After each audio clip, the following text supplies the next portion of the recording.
Hey everyone, and welcome back. Did you know you can create powerful documents right inside ClickUp? In this video, I'll show you how to use docs for your SOPs, content planning, and client onboarding, and how to link them to TaskSol.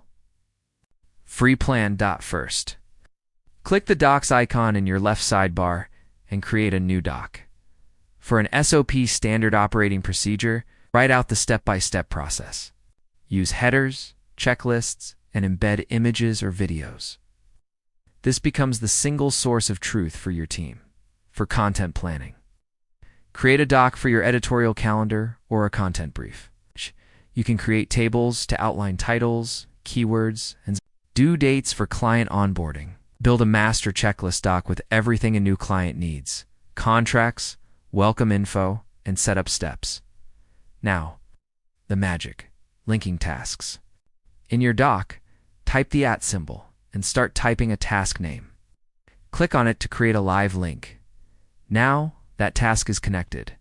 Even better, click the link to open the task in a sidebar without leaving your doc. You can also embed a doc directly into a task's description for quick reference. And that's it. ClickUp Docs turn your static documents into interactive hubs that connect directly to your actionable work. If you build an SOP or onboarding doc, let me know what it's for in the comments. See you in the next one.